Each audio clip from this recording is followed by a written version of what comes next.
All right, Jabal, say good morning, a good tavach. Hope that everybody had a beautiful, meaningful, and uplifting Shabbos. It was a great zichus, Baruch Hashem, to begin another week of Bava Basra together. Beginning by thanking all of our sponsors, to thank our Talmud Torah sponsors for the month of Cheshvan. Stephen Terry Zinn for dedicating all the Sherman Joshua's this month in honor of the birth of their granddaughter, Devorah Eliana Zinn, and in memory of Dr. Zinn's father, Bonim Tzvi Ben Chaim Zichron Livracha.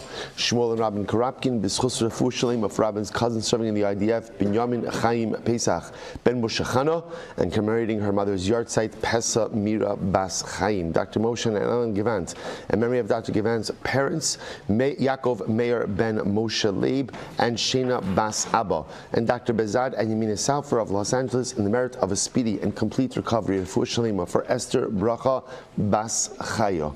Our week of learning sponsors, Judy Posner, in memory of Shimshon Laser Ben Moshe, Chaim Ben Eliyahu Cohen, and Daniel Yehuda Ben Shimshon Laser Zicharim Livracha. And may a soul in memory of Selma Wolf, may her memory be an inspiration for us all. We hope that in the merit of our Talmud Torah, all of the Neshamas will have an Aliyah, all of the families in Nechama, all of those who need a refuah should have one together with Kol Chol Yisrael. HaKadosh Baruch Hu should Emeretz Hashem return our hostages to their mishpachos, to their people, to their land. B'shalom and b'karov, our holy soldiers should be successful b'chol ma'aseh yedeim, and it should be a week of besoros tovos for Am Yisrael.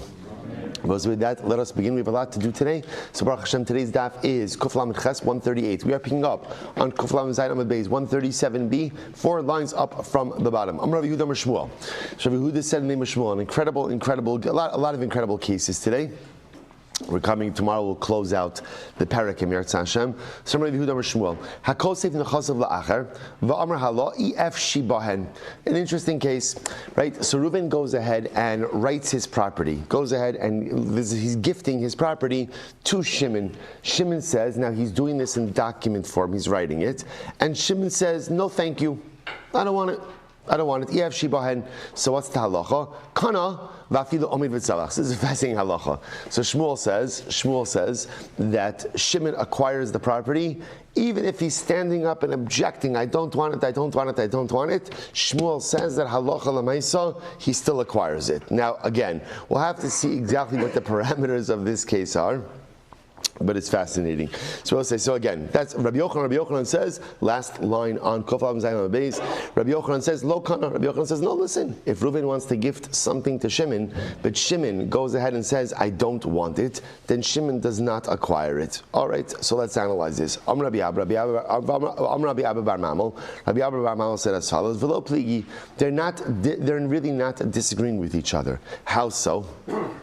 Top of Kuf Lamed Ches 138a, Kan b'tzavach meikara, Kan b'shosek meikara u'lebasof tzavach.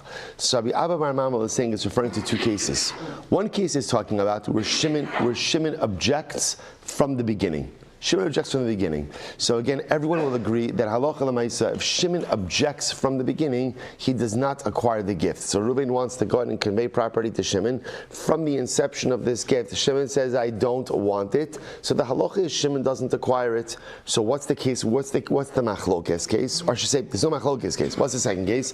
The second case is where Shimon goes ahead and at first is silent, and then only later on objects. So the issue over here is, since he was silent at the beginning, that signals his acquiescence, therefore he acquires it. Now both say, now after Shimon acquires it, could he divest himself of this property? The answer is yes, but it requires a formal mechanism. As we both say, in general, you could get rid of stuff, but saying I don't want something is not enough to go ahead and remove your ownership. You have to go ahead and engage in some type of process. So therefore the Gemara says over here like this, they're really not disagreeing. So Reuven says to Shimon, I'm giving you, right? Reuven writes the document, Shimon, I'm conveying property to you. So when Shimon goes ahead and says from the beginning, I don't want it, so again, he doesn't acquire it. But if halacha l'maisa, he's silent,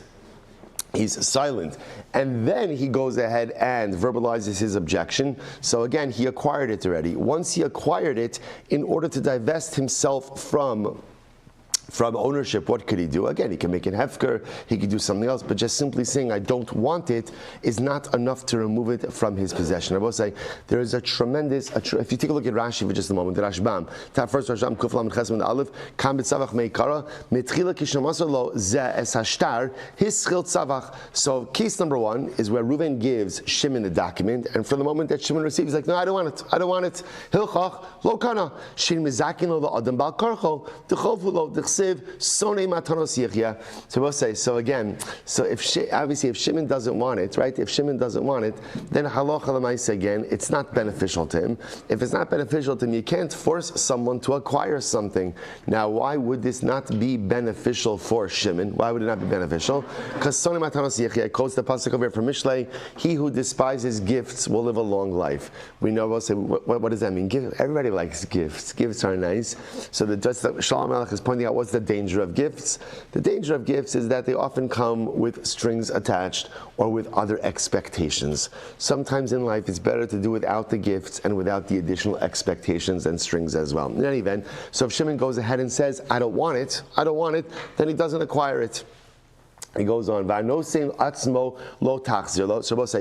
Rashbam highlights something very interesting. So let's play this out. So Reuven wants to gift property to Shimon. He writes a document. He's about to give it to Shimon. Shimon says, no, thank you. So what's the halacha? Straightforward. Okay, Shimon says, no, thank you. He doesn't acquire it. What happens to the property afterwards? So we'll say, get ready for this. This is incredible. Rabbi Abba Bar Mamel is suggesting that the property does not revert back to Reuven. The property does not revert back to Reuven. So what happens to the property? Look at the Rashbam. Last white line in the Rashbam on the top. Reuven doesn't get the property back. So we'll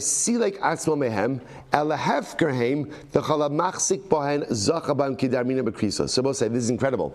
So halacha l'maisa, according to our Ma'am, this is incredible. When Reuven is willing to give the property to Shimon, so he's giving it over. What has Reuven effectively done? He's removed himself from the property. So when Shimon says, no thank you, what happens to the property? It's incredible. What happens to the property? It's hefker. It's hefker. So if Levi's standing around, and Levi's like, hey, I'll take that, right? And Levi goes ahead and chaps the property, it's Levi's. Now we'll say, we're going to see this concept is a machlokes. Not everybody agrees to this idea. We'll see the other side, which seems to be the more intuitive side, is that no, Reuven's not making it hefker. Reuven's giving it to Shimon, and if Shimon says no, what happens to the property? What happens to the property? It comes back to Reuven. So we'll see again, this point itself is a fascinating and riveting machlokes. Okay, so therefore again, if Shimon from the inception, from the beginning says no thank you, then Shimon doesn't acquire it. There's a little knetch over here, but it doesn't go back to Reuven either, because Reuven removed his ownership for it, and therefore it becomes hefker, and whoever wants to go ahead and get it can take it. So the next Rashbam, kan b'shosek l'basov tzavach kana. Now on the other hand, if Shimon was silent at first, meaning and his silence signals acquiescence, he acquired the property. So therefore again, kevan de kibal hashtar b'shtika misras l'zakos b'matana. If Shimon accepted the document, if he accepted it in silence, that means he acquired the property. And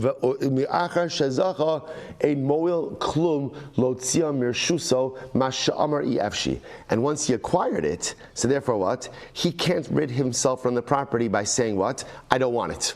I don't want it. He goes on, as the Gemara says, at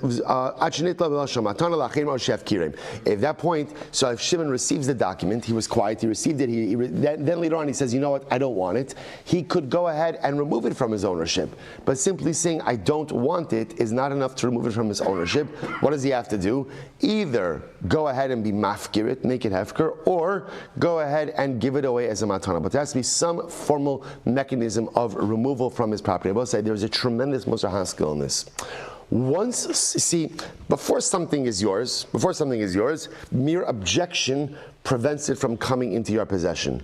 Once something is yours, saying, I don't want it, is not enough to remove it from your possession.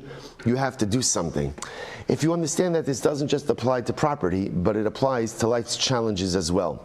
A lot of times we encounter life challenges, difficulties, whether it's difficulties in relationships, difficulties with midos, difficulties with behaviors, and sometimes we just say, you know, like, I don't want it. Almost as if, like, I don't want to deal with it, I don't want to acknowledge it, almost as if by, like, not acknowledging it, saying I don't want it, will remove the problem from your domain. Once something is your problem, once something is your challenge, the only way to deal with it is to deal with it.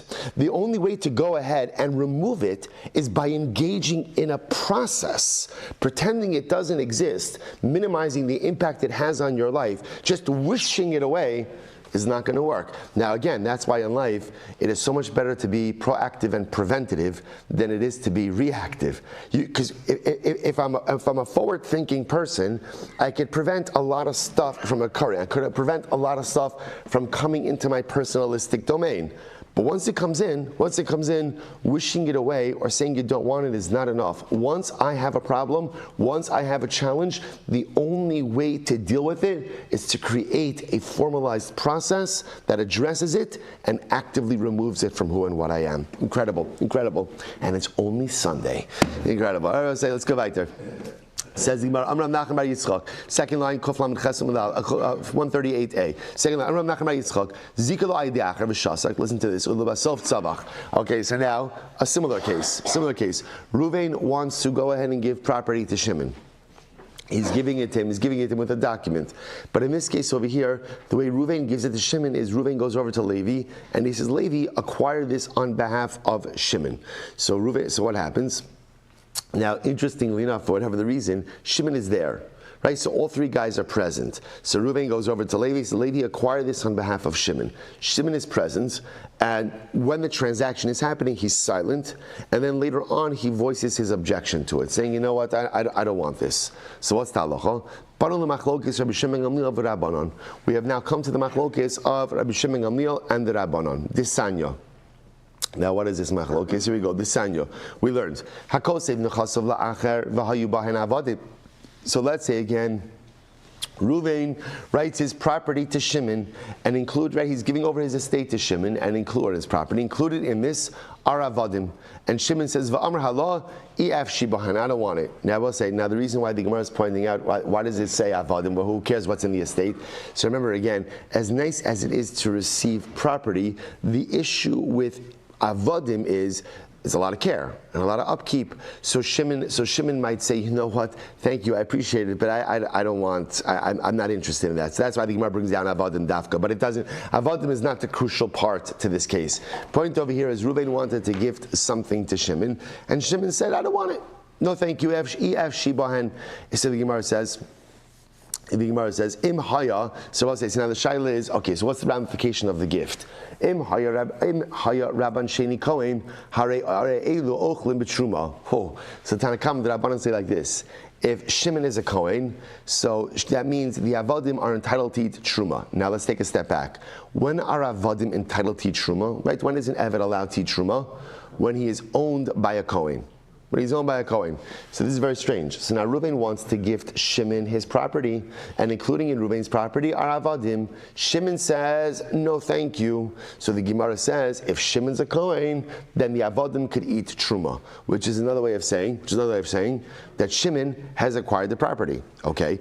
Rabbi Shmuel Silber says, no. Kevan she'amar hala ifshi bahen kvar zachu bahen yarshin. Rabbi Shmuel says, no, that's not true. Once Shimon says, I don't want it, it goes back to Reuven. Now the lashon of Yarshin is, and if Reuven passed away, it goes back to Reuven's inheritors. So both say, just pause. Remember again, here's the machlokes that we mentioned before. What happens when someone gives a gift and the recipient doesn't want the gift? Where does the gift go? So if you remember again, Rabbi Abba Bar Mamel said it becomes hefker, because essentially when Reuven was ready to give a gift, what he did is he was masalik his ownership. He removed his ownership interest.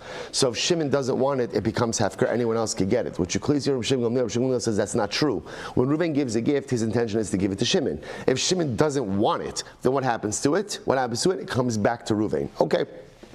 So we'll say, so fundamental machlokes over here between the Rabbanon and Rabbi Shimon Gamliel. The Rabbanon seem to say they say that even though Shimon said I don't want the gift, Shimon still acquires the gift. Rabbi Shimon Gamliel says, if Shimon says he doesn't want the gift, it goes back to Reuven.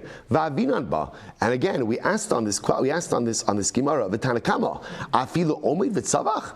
Tanakama, Rabbanan, doesn't make any sense. Reuven is giving a gift to Shimon. The gift includes avadim. Shimon's literally jumping up and down. I don't want it. He still acquires it. In other words, how does that make sense that a person could acquire something against their will, especially a gift against their will? To which the Gemara says, Rabbi Yochanan, no. But here's the case. So also we go back to what we said before. If Reuven's giving Shimon a gift, and from the inception of this gift, Shimon says, I don't want it, right? And he says, I don't want it. Everyone agrees that he does not acquire it. Everyone agrees. Shasak ulvasov tzavach dekoli amalo pligi dikani. Similarly, if again at the beginning of the transaction, beginning of the gift, Shimon was silent, and then only later on he objected, everyone agrees Shimon does acquire it, right? Because silence is acquiescence. Silence is acquiescence, and therefore halacha l'maisa, he does go ahead and acquire. So we'll say, let's just pause here for just a second. Those are the two cases that everyone agrees with. Reuven is giving Shimon a gift. If from the beginning Shimon says, I don't want it, everyone agrees Shimon doesn't acquire it. That's case one. Case two, Reuven gives Shimon a gift, and at the beginning Shimon is silent. Only later on does he come along and say, or later on does he say, I don't want it. Everyone agrees Shimon acquired it. Okay? Lo pligi, so we'll say, so where's the machlokes case? Here we go. Lo pligi dikani. Ki pligi, where's the machlokes? This is fascinating. Ki pligi, shezicha lo ayide acher v'shasak ulvasov tzavach. Okay, so now we come full circle to our case. So we'll say, so where is the machlokes case? The machlokes case is as follows: where Reuven doesn't give the gift directly to Shimon. Rather, what does Reuven do? Reuven gives the gift over to Levi to acquire it on behalf of Shimon. And now, in this case over now, we'll say again, Shimon is present. Right? It's not right. You think about this case, you think that Shimon's not there. Shimon's present. So don't ask why Reuven's using a third party if Shimon's present. That piece of information is irrelevant. The point is he is. Right? So Reuven is giving a gift to Shimon, but Levi is acquiring. Reuven is giving it to Levi to acquire it on Shimon's behalf. Now, what happens in this case? In this case, while Reuven is giving it over to Levi, Shimon is silent. Doesn't say anything. But sometime later on, Shimon voices his objection to this gift. So, in other words, EFC, I don't want it. So what's the halacha in this case? Here we go. The Tanakama savar midishase kaninu. Tanakama will say like this: well, since Shimon was silent, right? Shimon was present for the transaction, and he didn't say anything. Silence is acquiescence, and therefore he acquired the gift. Okay, now he's voicing his objection. Okay, you don't want it now. By the way, I will say, if Shimon doesn't want it now, then what's the halacha? If he doesn't want it now, what's the halacha? No problem.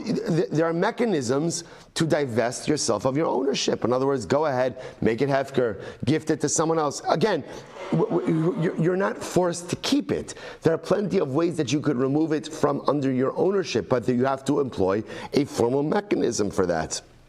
That's the Tanakama. Since Shimon was silent at the beginning of the transaction, therefore halacha l'maaseh, he acquired the item. If he wants to now get rid of his ownership, he's absolutely able to do so, but he must employ a formal mechanism. And Rabbi Shmuel Silber says, Savar, listen to this. Hochiach sofo al tchilaso. Rabbi Shmuel says, no. Literally again, hochiach sofo al tchilaso means the end shines light in the beginning, which means the fact that Shimon voices his objection later on indicates to us what? That he never really wanted the gift from the beginning. So what's the $1 million question? If he never wanted the gift from the beginning, then what? Then why didn't he voice his objection at the beginning? V'haydilot savach ad hashta, and the reason he did not object until now, the savar kilomati liyade mayat savach. He said, why should I object now? It's not in my hands right now. I'll object once it gets to my hand. Right? I'll object once it gets to my hand. In other words, so I say here, this logic, the logic is a little bit flawed, because remember again, when Levi acquires it on Shimon's behalf, it's as if it has gotten to Shimon's hand, because remember again, that's zachin la'adam shelo b'fanav. You could do something objectively beneficial for someone, even without their knowledge or consent. But from Shimon's perspective, he's like this. He's like, I don't want this gift. All right, and he sees everything happening. Reuven's giving it to Levi, acquired on behalf of Shimon, but Shimon to himself goes, I know I don't want it. I don't want it from the the beginning. But there's no point in me saying something now. When literally it comes to me, I'll repudiate the gift, so to speak. I'll go ahead and I'll say EFSHI. But for now, when it's in Levi's hands, why should I do anything? So again, just to be clear, Shimon's his logic is wrong, but the logic is understandable according to Rabbi Shimon Gamliel. Therefore, again, when he goes ahead and he lodges his, what's the right word? Not repudiation, but his rejection, right? His gift rejection, EFSHI. So we understand from the beginning he never really wanted it. So we'll say it's a really interesting case. So essentially what comes out is we really have three cases. 2 out of the 3 everyone agrees on, right? If Shimon doesn't say anything, if Shimon objects from the beginning, then he doesn't acquire the gift. If Shimon is silent and then goes ahead and objects later on, everyone agrees he does acquire the gift. The machlokes case is where Reuven is giving it to Shimon through a third-party lady. Lady's acquiring it on behalf of Shimon. Shimon is silent at the time that lady has it and only voices his objection to the gift later on. What do you do with that? The Tanna Kama says, you were silent, it's yours. You're silent, it's yours. So Rabbi Shimon Gamliel says, no, the fact that he objected later on indicates he never really wanted the gift. Why didn't he say something earlier? Because at the end of the day, he figured, why should I deal? I don't have to deal with it until the object actually comes to my hand. No need to make a big deal about this until the object itself comes to my hand. It's quite incredible. Okay, so we'll say, let's go weiter. So fundamental machlokes. So we'll say, so interestingly enough, yeah, fine, good. Let's go back to a number of these cases. We'll say there's so much to say on everything. But there is so much to say about this concept of Shimon deciding not to deal with it until the object comes to his hands. So I said this actually over by Hashkamen this week, and it struck me. Avram Avinu, when he goes down to Mitzrayim, he says to Sarai, "Hine no yadati ki ishi yifas mara'at." Right? We're going down to Egypt, and I now know that you are a beautiful woman. So Avram Avinu was concerned because Egypt had a reputation as being an immoral society. And so he says, so Rashi's bothered by, what do you mean, I now know that you're beautiful? Avram Avinu didn't know his wife's beauty the whole time. So Rashi gives a couple of pshatim, a couple of different insights, but then he says, Pshuta Shel Mikra. He says, Rashi says the simple pshat is, Hine ata, I forgot the Lashon of Rashi, but Hine ata higa es lidog al zeh. Avram Avinu says, now is the time to worry about this. I knew this was an issue, but now is the time to worry about this. We have to deal with this now. I thought that Rashi Avram Avinu teach us such a profound lesson that in life there are things that are issues, and so much of like the art of living successfully is knowing what to worry about and when to worry about it. I can know that something is an issue coming down the road, but perhaps if there's nothing I can do about it, now is not the time to become paralyzed with worry about it. When I have to deal with it, I'll deal with it. Because if I start worrying about it now, even though I can't do anything about it now, it becomes overwhelming and there's nothing productive that comes out of it. So Avram Avinu is almost telling Sarah, I just want to tell you something. I've been thinking about this issue the whole way down. But I chose to put it in the back of my mind because during the journey, there was absolutely nothing I could do about it. But now we're here. Now we're hine na yadati. Now b'shas ma'aseh. Now we're about to enter into Egypt. So now the thing that I knew was going to be a problem, but I couldn't do anything about it before. So therefore I chose not to dwell on it because it would just paralyze me. Let's deal with it now. It's this incredibly fine balance. On one hand, we have to be forward thinkers. But there's a danger in becoming too much or too proficient or too acute of a forward thinker, is that you could paralyze, the analysis paralysis. You could paralyze yourself by thinking about all the things that could possibly go wrong. So I have to be forward thinking, but not too forward thinking. I have to be able to say, okay, I know there's going to be a problem. It's not a problem yet, and I can't do anything about it yet anyway. But when it does come up, when it does become acute, I'll deal with it then. That's Avram Avinu. And apparently it's Shimon as well. Avram Avinu and Shimon from Bava Basra. What is Shimon saying? Shimon's saying like this: Reuven's giving it to me, but right now it's in the hands of Levi.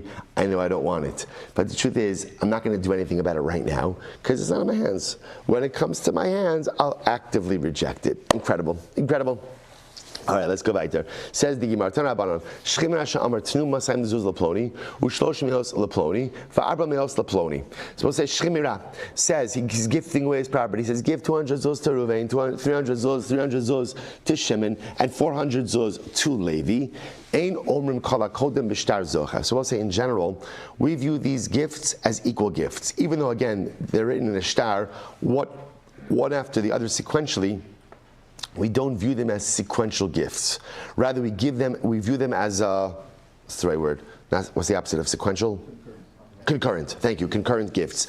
Right? They are concurrent gifts. Right? Again, just this I will say is the same way you can't say three things at once. You also can't write three things at once. So obviously, again, even though they're listed in succession, right? They're listed consecutively. We really view it as a concurrent gift. Now, why does that matter?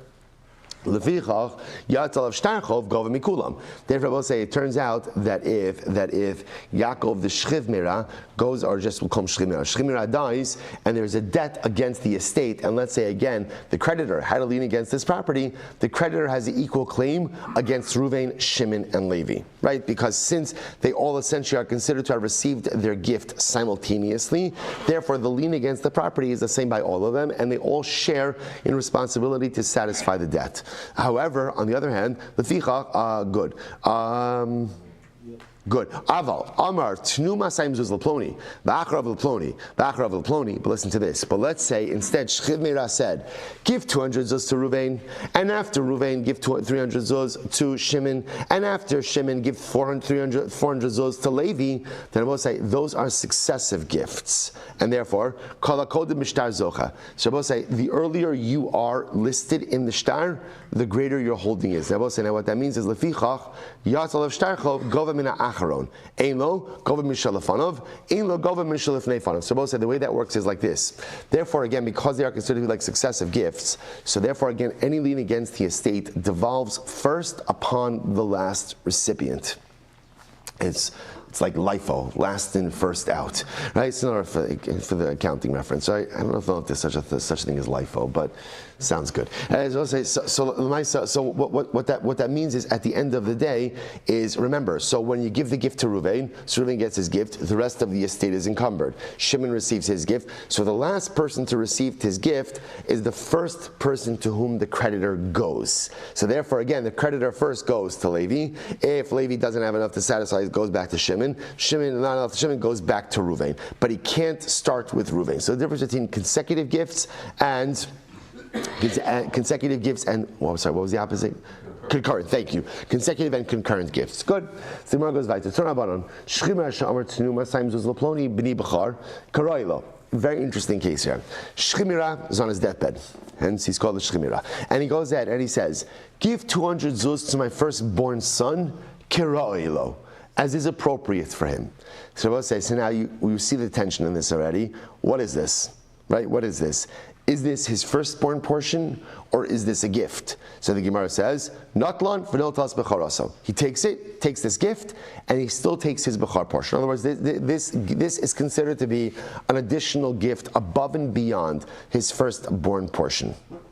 Im Amar, the Gemara says, Im Amar bibcharaso. What happens if Shchimira says, give the 200 zuz to my son, bibcharaso, as his birthright? So then in that case, Yadu al ha'oyona, Ratza notlan, Ratza notla b'charaso. Then the Bechar has a right to choose.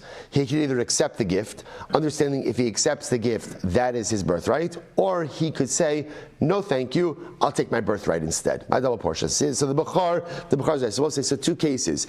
Case number one, Shchimira says, here is the gift I'm giving to my Bechar Kira'ilo. So then we view that that's just a gift. Additional gift, and the Bechar still gets his Pishnaim, his double portion. If Shchimira says, give this 200 zuz to my firstborn as his birthright, then the Bechar has the right to choose the gift or the double portion, whichever one he wants. But interestingly enough, he doesn't get both. Right? He chooses one or the other. Similarly, Shchimira Shamatunu Masayim Zuz Laplonis Ishti Karaila. Shchimira says, give 200 zuz to my wife as is appropriate to her. What's the halacha? Not lasan v'notal says ksuvasa. She gets the gift and she gets her ksuva. She gets both because it's considered to be a gift. Imam Rabbi Ksuvasa, if Shchimira says, give my wife 200 zuz as her ksuva, then I will say, so now the shaila becomes, Kufla Mechazah is 138b, Yada al ha'alyona. She has the upper hand. Ratza not lasan, ratza not as ksuvasa. She could choose. So she could take the gift, or she could take the ksuva. She has her choice. Shchimira shamar tenuma saimzuz leploni balchovi karailo. Similarly, again, about say Shchimira was on his deathbed, and he says, "Give 200 zuz to my creditor." Right. So Shchimira owes Ruvain money. So he says, give 200 zuz to my creditor, kira'ilo, as is appropriate to him. Not lan v'notas chavo. So we'll say, see, in all of these cases, kira'ilo, what does kira'ilo mean? It's a gift. It's a gift. So again, the creditor gets the money, right, gets the gift, and he also still gets to collect his debt from the estate. V'im avar b'chovo, but if halacha l'maisa again, Shchiv Mira said, give this money to my creditor in satisfaction of my debt, then notlin b'chovo. Then ultimately, again, the creditor collects this as repayment for the debt. If you notice again in this last case, creditor is not given a choice, right, between collecting this money or something else from the estate, which makes sense. A creditor doesn't have that level of flexibility. So again, if Shchib Mira says, give this to my creditor, Keroilo, then it's viewed as a gift. If he says, give it to my creditor, bichovo, then it's repayment for the debt. So Mara says, okay, let's analyze this. Mishum da'amar karailo notlan v'notlas chavo. So I don't understand. So the Gemara is most intrigued, right, by the creditor case, right? So let's play this out. So Shchiv Mira owed money to Ruvain. So now he says on his deathbed, give 200 zuz to my creditor, kira'oilo, as is appropriate for him. So the Gemara says, what that means is Shchiv Mira goes ahead and gets the money as a gift. The 200 will be a gift, and he collects his gift, and he collects his debt. So because Shchiv Mira said karo'ilo, as is appropriate to him, that means a gift. Now, I could have just easily said that karo'ilo means what? What does karo'ilo mean? As is fit for him, i.e., payment for the debt. So, but yet, interestingly enough, because he said karo'ilo, that's a gift. And by the way, that's the same lashon used in all of the cases, right? It's the same lashon used by the bachar, by the firstborn, same lashon used by the wife, and in all of those cases, karo'ilo means a gift. So what's the pshat? Vidilma karailo bichavo kamar. Maybe like we just said, maybe karailo means pay, right? Shchimira says, give 200 zuz to Ruvain, my creditor, karailo. Maybe karailo means karailo as befits him, meaning as payment for my debt, not as a gift. To which the Gemara says, listen to this. Amr Rav Nachman, Amr Li Huna, Hamani, whose opinion does this reflect is great? Rabbi Akiva he. The Dayik Lishna Yisera. So whose opinion is? We'll say this is the opinion of Rabbi Akiva. Rabbi Akiva darshins additional shahs. We'll say this is going to be a little bit of a blast from our past. This is going to be very exciting. We have this back in early in Basra. This is Rabbi Akiva. Rabbi says, what does Rabbi Akiva say? Rabbi Akiva interprets additional unnecessary wording. Where do we learn this? This nan. Remember again, you sell someone a house, right? I sell someone a house. I'm selling Ruvain a home. The halacha is what's not included in the home. What's not included is the bar and the dos, right? The pit, the water cistern. Those are considered to be entities unto themselves, and therefore they are not included in the sale. Now, to the point that even if I tell Ruvain, I'm selling you my home, umka veruma, the entire depth and the entire height, it's still not included in the sale. The Gemara says, "V'tzarich likach lo derech de Rabbi Akiva," and Rabbi Akiva says, by the way, interestingly enough. So watch this. So I sell Ruvain my house. So obviously the halacha is I retain my pit, my bar, and my dus, my pit and my water cistern. But Rabbi Akiva says something interesting. Even though I retain it, what don't I retain? A right of way. And therefore, if I want a right of way, what do I have to do? I have to buy it back from Ruvain. But say, remember this? What was this machlokes? Mocher ba'ayin yafa or mocher ba'ayin ra. Remember this? Again, when you sell something, does the seller sell with a spirit of generosity, or does the seller sell just exactly what he needs to sell in order to satisfy we'll call it the transactional obligations. Rabbi Akiva says, mocher ba'ayin yafe mocher. When someone sells, they sell with a spirit of generosity. Therefore, interestingly enough, as much as I retain the bar and the dus, I do not retain a right of way, and therefore I have to purchase a right of way from Ruvain. On the other hand, Chacham Necham Omrim Ein Tzarich Likach Lo Derech. The Chacham say, no, you don't have to purchase the right of way. In other words, obviously, since I know that I'm retaining the bar and the dus, then obviously I'm going to retain my right of way as well. Okay, now so just let's point out over here. But what everybody agrees with is that when you sell your house, automatically not included in that sale is the bar and the dus. The Machlokes is, do you retain a right of way? Rabbi Akiva says no, and therefore you have to buy it separately. Chacham say yes. Machlokes mocher ba'ayin yafa. But watch this. Rabbi Akiva agrees in the following case.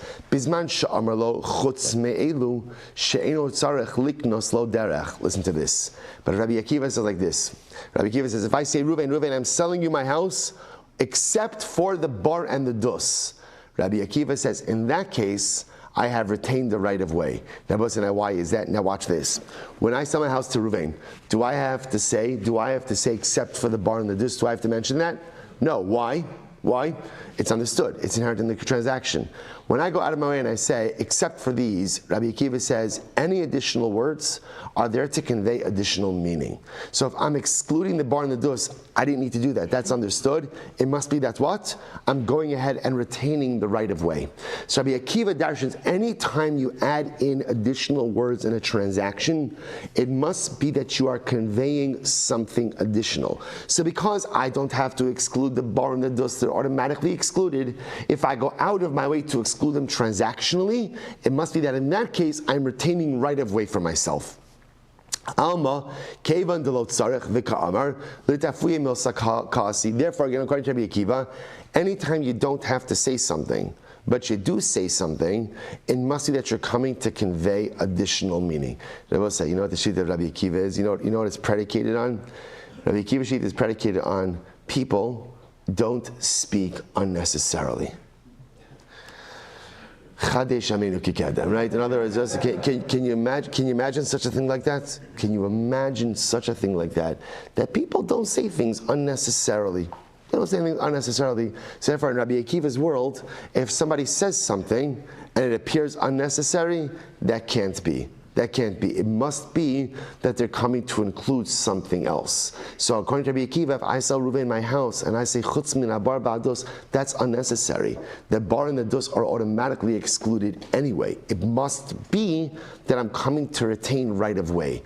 Hachenami kevan delot tzarech v'ka'amar l'tafuye milsa ka'asi. So to over here in this case. So in this case over here, remember again, when Shchimira is giving a gift, and Shchimira adds in two words. What are the two words he adds in? Kara'ilo. Right? So Shchimira says, I'm giving my Bechar this 200 zuz Kara'ilo. My wife 200 zuz Kara'ilo. My creditor 200 zuz Kara'ilo. Kara'ilo, as befits him or as befits her, is unnecessary. I don't need those words. I don't need those words. According to Rabbi Akiva, what do those words signify? Those words signify that this is a gift separate and distinct from any other obligations I have to these people. Right? So my Bechar gets a double portion, this is a separate gift. My wife gets a ksuva, separate gift. My creditor gets repayment, separate gift. So all of this reflects the view of Rabbi Akiva, that people do not, at least transactionally, do not use unnecessary words, which by the way is true, right? How much time in transactions, right, in contracts is used sparsing words, right? Identify which word is this, which word is that, which word, right? Because every word when committed to the contract could have a meaning. So Rabbi Akiva says transactional verbiage is incredibly precise. People do not use extraneous transactional verbiage. And therefore, if it's there, it means something. What is kara'ilo? Kara'ilo means when the shchimera is making a gift, that gift is separate and distinct from any other obligations that the shchimera may owe to the person he's gifting the property to. Incredible. Incredible. Let's go back there. Shchimera sha'amra mani yeshli eitzel ploni. So there's an interesting case here. So Shchimera goes out and says, right, I have a mana that I owe Ploni. Shchimera sh'amar mana yeshli eitzel Ploni. Va'idim kosvim. Shabbos says, actually what it means is, the Shchimera is saying, Reuven owes me $1,000. Right? Reuven owes me $1,000. Now what's the halacha? Ha'edim kosvim af al pi she'mekirim. So witnesses record this transaction, even though what? They don't know that it's true. Right? No, just because Shemira says that Reuven owes him $1,000, that may or may not be the case. But the witness says, record this in a document. Therefore again, therefore again, when somebody wants to use this document to collect, right? So somebody shows up in Beis Din and says that Reuven owes Shemira $1,000, whether it's Shemira or Shemira's Yarshim, the document has to be verified. Right? In other words, in Rabbi Meir's view, if somebody tells something to witnesses and asks the witnesses to write it down, the witnesses will write it down, but the witnesses have no idea about the veracity of what they're writing down. They're just committing it to writing. So therefore, when you show up to Beis Din with a document, Beis Din has to do their due diligence on the document, because just because something is in writing does not necessarily mean that it has been vetted. The Chum say no. In kosin ela imkein makirin. The Chum disagree. The Chum say no. You do not commit something to writing unless, of course, you know that it's true.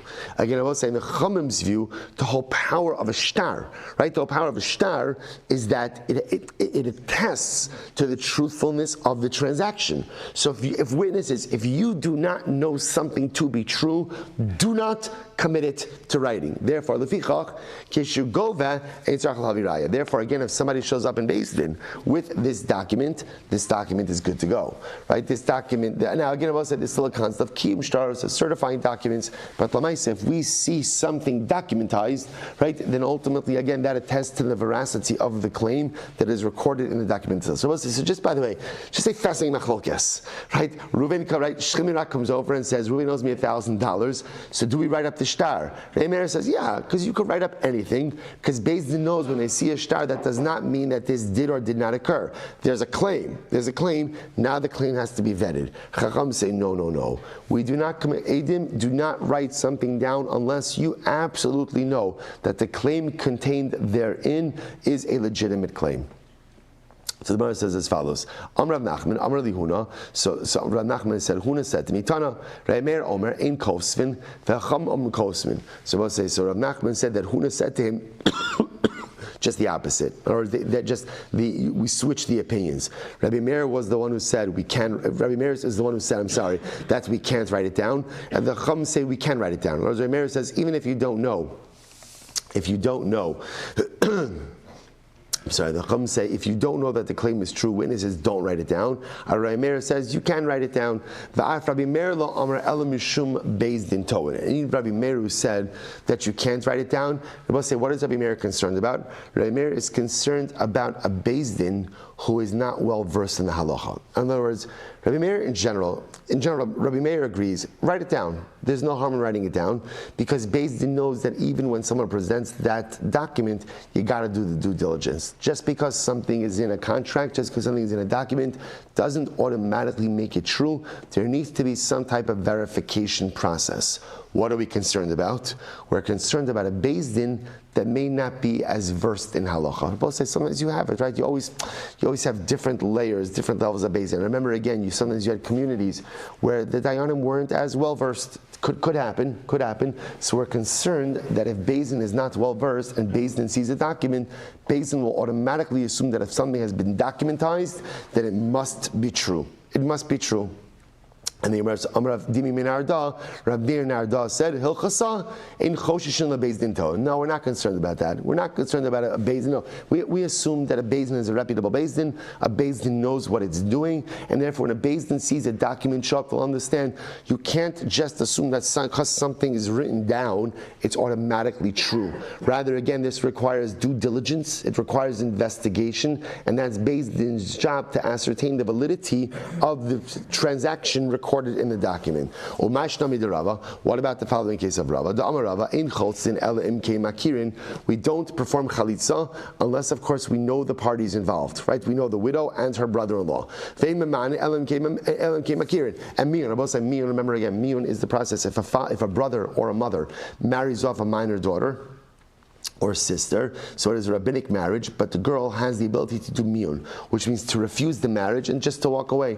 We don't do miyun, no get, no nothing. We don't do miyun unless, of course, you recognize the parties. Lefichach, therefore, kosvin get chalitza, the get miyun v'afa b'shem akirin. Therefore, I will say, witnesses could write up a document saying chalitza was done or miyun was done, even though the witnesses do not recognize the parties involved. In other words, they both say, since Beis Din only does a chalitza if they know the parties, and Beis Din only does a miyun if they know the parties.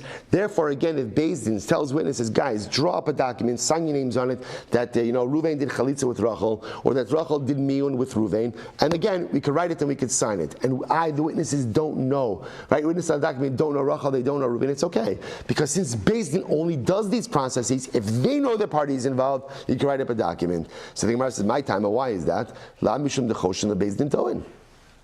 Or is it not because we are concerned about a Beis Din toin? In other words, I will say that halacha l'maisa, we are concerned about the fact that Beis Din does make mistakes. To which the Gemara says, no, here's the difference. Lo, Beis Din achar, Beis Din lo daiki. I will say the concern is like this. When one Beis Din sees that something's been done by another Beis Din, they will not investigate that. Why? Because it's normal that Batei Din will go ahead and rely on one another. So if I'm in Beis Din B, and a document shows up to me from Beis Din A, then halacha l'maisa, again, I could rely on that. That's not going to be a problem. However, again, Beis Dina Basra Edim Daiki. But again, I will say, if a document is presented, and the document was not done by Beis Din, what was the document done by? Two witnesses, that absolutely Beis Din will investigate, and Beis Din will go ahead and look into that. So both Rabbi says, therefore, interestingly enough, the way we paskin in this particular case is that halacha l'maisa, we paskin ultimately again like Rabbi Meir, that you could record something in a document. In other words, so if Shchimira says, record in a document that Reuven owes me $1,000, and he asks, Levi and Yehuda to go ahead and record that in the document, they could do so. What are they testifying to? What is the document testifying to? What is the document testifying to? That Shchimira told us that Reuven owes him $1,000. Do they know that claim to be true? Do they know it to be true? No. What the document attests to is we're attesting to the fact that we're attesting to is what Shchiv Meirah said to us, and we're putting this in a document, and they sign their names on a document. When that document comes before Beis Din knows.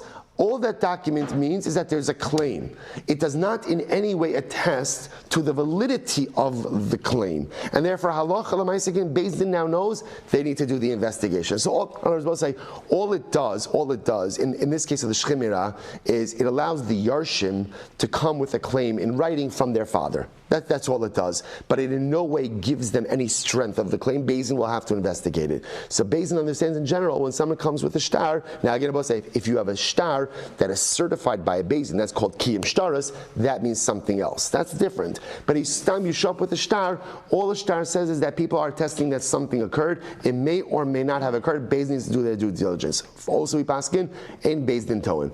Now let's say again, the legal system only works if you have belief in it. So in other words, once we're going to say that Batei didn't make mistakes, then again it erodes the quality of the legal system. So therefore, as a halachic approach, we assume a Beis Din knows what to do. Now, by the way, do Batei Din make mistakes?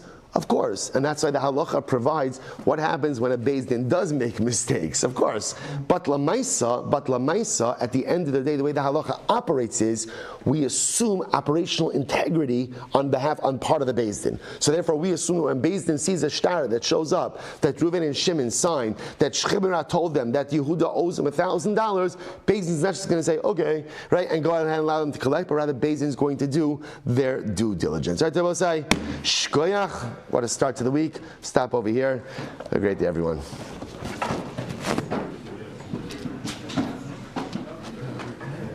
All right, Chavra Zoom, have a great day.